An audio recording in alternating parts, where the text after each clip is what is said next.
शनिदेव।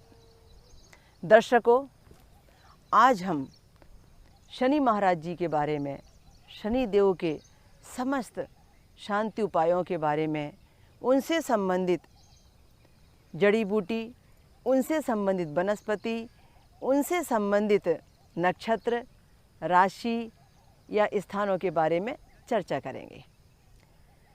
हमारी जन्म पत्रिका के प्रमुख स्थान शनिदेव जी से कैसे प्रभावित होते हैं, ये चर्चा हम कर रहे हैं। आज का विषय बड़ा महत्वपूर्ण विषय है और आज का विषय तो ऐसा विषय है कि इसकी कई बातें तो शायद आपने इसके पहले सुनी भी ना हो। शनि शादी का होने के नाते शनिदेव के ऊपर मेरा पिछले 30 साल का बहुत रिसर्च अनुभव है।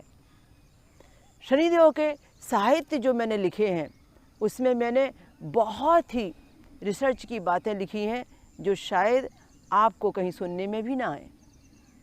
बहुत सारे अंधविश्वासों को दूर करते हुए, बहुत सारी रूढ़िवादी मान्यताओं को मिटाते हुए, बहुत सारी ऐसी भ्रांतियाँ जिन्हें हम ढो रहे थे, जो वाकई में अज्ञानता से भरी हुई थी, उनको हटाते हुए हमने शनिदेव का एक नया स्वरूप दुनिया को दिया और शनिदेव जी के ऊपर सच्चा ज्ञान हासिल करके अज्ञानता के अंधेरे में ज्ञान का एक दीपक जलाया। तो आज उसका ही एक 2% हिस्सा हम आज के एपिसोड में शनि प्रधान आज के इस आयोजन में ले रहे हैं। पर आज का विषय, आज से संबंधित जो भी मैं आपको बताने जा रही हूँ वो बिल्कुल रिकॉर्ड करने योग्य है। शनिदेव की 2 राशियाँ होती हैं, एक राशि मकर और एक राशि कुंभ।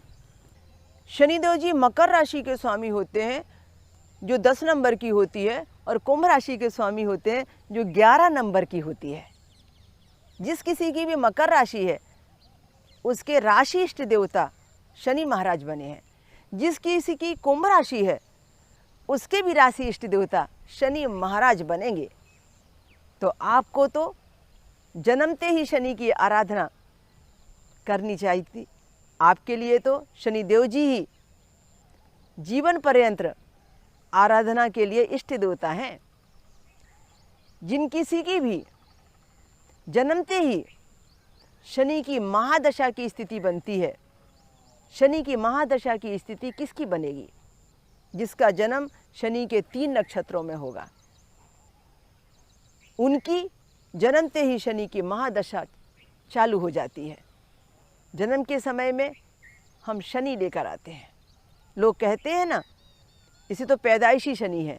लोग कहते हैं ना, जन्मते ही इसको शनि लग गया। तब ऐसे व्यक्ति को शनिदेव को इष्ट मानकर जीवन पर्यंत आराधना करनी पड़ती है। शनिदेव का एक प्रिय नक्षत्र है पुष्य नक्षत्र। पुष्य नक्षत्र अपने आप में बहुत पुण्य नक्षत्र है, पुण्यदायक नक्षत्र है। इस नक्षत्र में जो भी दान धर्म किया जाता है वो परमात्मा बहुत जल्दी स्वीकार कर लेते हैं। पुष्य नक्षत्र में जन्म लेने वाले व्यक्ति भी बड़े सौभाग्यशाली होते हैं। पुष्य नक्षत्र नक्षत्रों का राजा है।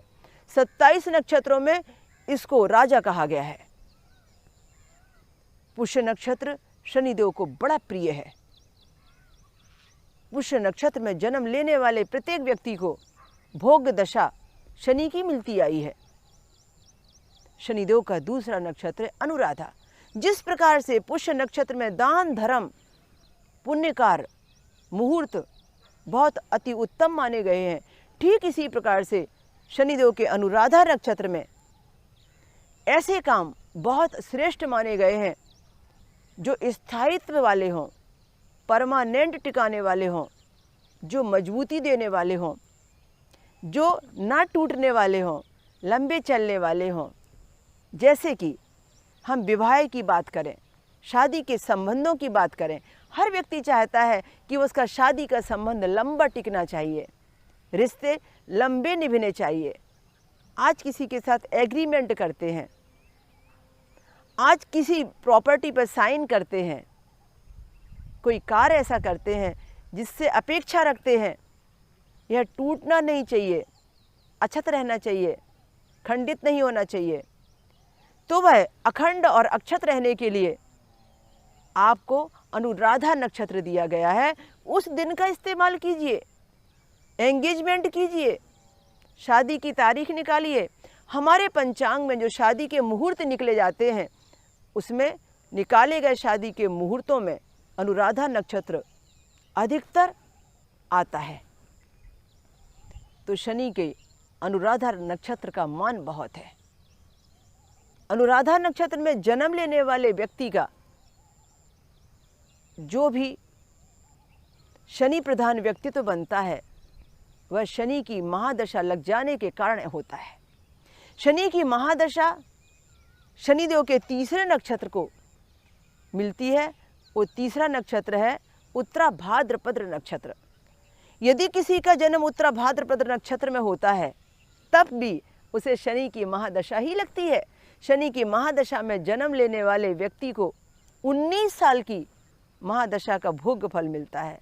पर यह निर्भर करता है उसके जन्म के समय पर, यह निर्भर करता है पूर्व जन्म से वह कितनी भोग कर आया है उस समय पर। शनि की महादशा उत्तरा भाद्रपद में लगती है और वह व्यक्ति शनि प्रधान जीवन जीने के नाम से हर बार शनि के किए गए उपचारों पर ही अपनी सफलता प्राप्त करता है।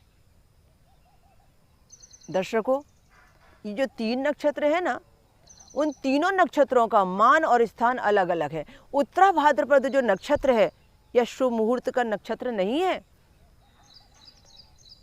उत्तरा भाद्रपद नक्षत्र है अशुभता की समाप्ति, कष्ट के निवारण के लिए, उतारे के लिए, विसर्जन के लिए, दान के लिए, धर्म के लिए, आपकी शारीरिक पीड़ा से मुक्ति के लिए, आपके घटना चक्रों को मिटाने के लिए, शनिदेव के क्रोध की शांति के लिए, पूर्व जन्म कृत कष्ट जो हम लेकर आते हैं उसके निवारण से संबंधित उत्तरा भाद्रपद नक्षत्र का इस्तेमाल करते हैं। उत्तरा भाद्रपद नक्षत्र किसी शादी या एंगेजमेंट के लिए नहीं है। यह नक्षत्र कहता है कि आपकी जिंदगी में जो भी शारीरिक मानसिक तकलीफें चल रही हैं, मैं यहाँ आर्थिक तकलीफों की बात नहीं करूँगी क्योंकि इसका संबंध उत्तरा भाद्रपद नक्षत्र से नहीं है। आपके जीवन में जो भी शारीरिक मानसिक पीड़ाएं चल रही हैं, जो भी षष्टमेश अष्टमेश और द्वादशेश के कष्ट चल रहे हैं, शनि महाराज आपकी जन्म पत्रिका में यदि 6वें स्थान के अधिपति बने हैं षष्टमेश हैं, 7वें स्थान के अधिपति बने सप्तमेश हैं, 8वें स्थान के अधिपति बने अष्टमेश हैं, 12वें स्थान में शनिदेव की राशि पड़ने से 12वें स्थान के अधिपति बने हैं द्वादशेश हैं, तब उत्तरा भाद्रपद नक्षत्र आपके लिए उपायों के लिए चुना जाएगा। उत्तरा भाद्रपद नक्षत्र शनि शांति विधानों का सबसे महत्वपूर्ण नक्षत्र है। तो इस तरीके से आपने शनिदेव के इन नक्षत्रों का महत्व अति संक्षिप्त में जाना। हमारे यहाँ शनि आश्रम औरंगाबाद महाराष्ट्र में कई बार शनिश्चरी अमावस्या के समय में ऐसा होता आया है कि शनिवार का दिन हो गया, शनिश्चरी अमावस्या हो गई और अचानक उसी दिन शनिदेव जी का उत्तरा भाद्रपद नक्षत्र भी आ गया। तब हम वो सारे उपचार शनि शांति अनुष्ठानों में भागीदार लोगों से करवाते हैं जो सालों साल लोगों ने कभी किए नहीं होते, और उससे अतिशीघ्र कष्ट निवारण हो जाते हैं, बड़ी बड़ी बीमारियों का निदान होता है।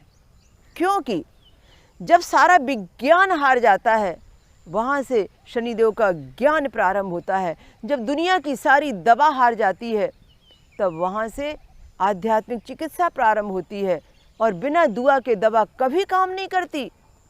और दुआ तभी मिलेगी जब शनिदेव की कृपा आप पर होगी, क्योंकि बनाता नहीं कोई शनि जैसा तो मिटाता भी नहीं कोई शनि जैसा, हंसाता नहीं कोई शनि जैसा तो रुलाता भी नहीं कोई शनि जैसा, रंकों राव करे क्षण माही।